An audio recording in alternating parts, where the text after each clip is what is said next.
ये वीडियो देखने के बाद आप पहले जैसे नहीं रहोगे। इस वीडियो को देखने के बाद आपको पता चलेगा कि कैसे रेशनल थिंकिंग अपनाने से आप अपनी जिंदगी पूरी तरह बदल पाओगे।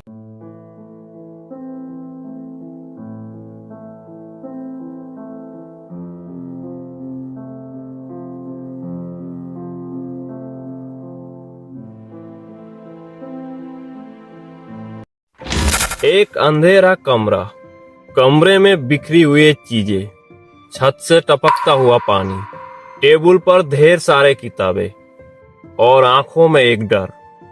वो सोच रहा है कि कल का एग्जाम क्या होगा। ये स्टोरी है सुरेश नाम के व्यक्ति के बारे में। उसने साल भर पढ़ाई नहीं की, सारा साल कुछ ना कुछ करके और ओवर थिंकिंग करके अपना टाइम वेस्ट किया। एक एक दिन करके उसका एग्जाम नजदीक आता जा रहा है।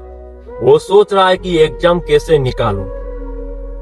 घर की हालात, परिवार की जिम्मेदारी और ओवर थिंकिंग से उसके दिल पे बहुत ही ज्यादा डर बैठा है। बीच बीच में लाइफ को क्विट करने का ख्याल बीच बीच में उसको आ रहा है।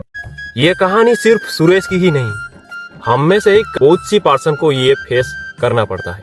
नोबेल पुरस्कार विजेता डेनियल केनेमेल के मुताबिक रेशनल थिंकिंग वो प्रक्रिया है जिसमें हम धीरे, सोच समझकर और तर्क के साथ डिसीजन लेते हैं, ना कि जल्दबाजी में भावना के आधार पर। इसका सिंपल मतलब है इमोशन पर नहीं, तथ्यों पर निर्णय लेना। हर एक एक चीज को गहराई से, लॉजिक से समझना, बिना सोचे समझे रिएक्ट करने की बजाय सोच समझकर जवाब देना। इसके बहुत सारे बेनिफिट्स हैं, जैसे better decision making. Rational thinking आपको इम्पल्सिव डिसीजनों से बचाता है। आप फील करके नहीं, सोच करके डिसीजन लेते हो। गलतियों के चांसेस को बहुत कम करते हो।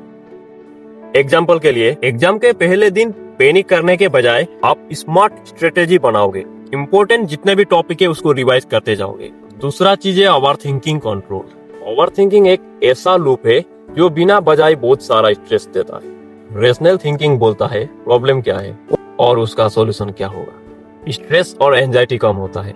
जब आप फैक्ट पे फोकस करते हो, इमेजिनरी फियर्स खत्म होने लगते हैं। याद नहीं होगा तो फेल हो जाऊंगा, वो रिप्लेस करना चाहिए। जो पढ़ा है उससे बेस्ट अटेम्प्ट करूंगा। माइंड सडनली हल्का होने लगता है। फोकस और प्रोडक्टिविटी बढ़ता है। रेशनल थिंकिंग डिस्ट्रैक्शन में नहीं फंसता, वो डिसाइड करता है अभी क्या इम्पोर्टेंस है। इससे हेल्दी रिलेशनशिप होता है, लाइफ में ग्रोथ फास्ट होती है और सबसे बड़ी बात, प्रॉब्लम सॉल्विंग स्किल डेवलप होती है। अब लौटते हैं सुरेश की कहानी की ओर। सुरेश जो टेंशन में था, जो कि अपने लाइफ को ही खत्म करने के बारे में सोच रहा था, उसी रात उसने एक रेशनल थिंकिंग नाम की एड देखा था। उस वीडियो से उसको काफी सारे हेल्प हुए।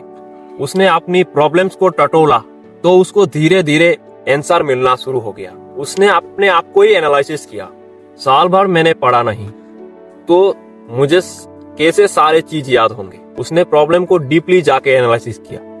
उसने उस प्रॉब्लम का सॉल्यूशन निकाला। जो भी उसका एग्जाम कल है, उसका इम्पोर्टेंट टॉपिक उसने कुछ सिलेक्ट किया, प्रीवियस ईयर का क्वेश्चन निकाला और उसको सीरियसली सॉल्व करता गया। एग्जाम के रिजल्ट का दिन उसका रिजल्ट आया। उसने जो सोचा था उससे काफी अच्छा उसका नंबर आया। उसने 100 में से 60 मार्क प्राप्त किया। इस तरह से हम रेशनल थिंकिंग के थ्रू अपने आप को अपग्रेड कर सकते हैं। आज के समय में रेशनल थिंकिंग का इम्पोर्टेंस बहुत सारा है। व्हाट्सएप और फेसबुक जितने भी सोशल मीडिया है, इंस्टाग्राम, उस पर आने वाले सभी बात कभी भी सच नहीं होते। किसी व्यक्ति ने आपको एडवाइस दिया तो इसका मतलब ये नहीं है कि वो सब कुछ जानता है।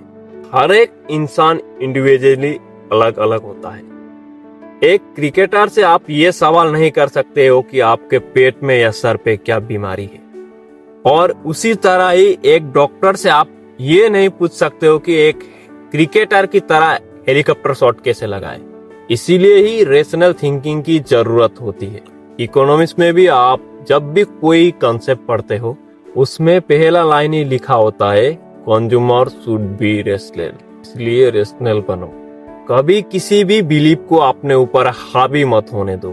सभी लोगों से सीखो, सभी लोगों की बात सुनो और उन बातों को वेरीफाई करो, टटोलो।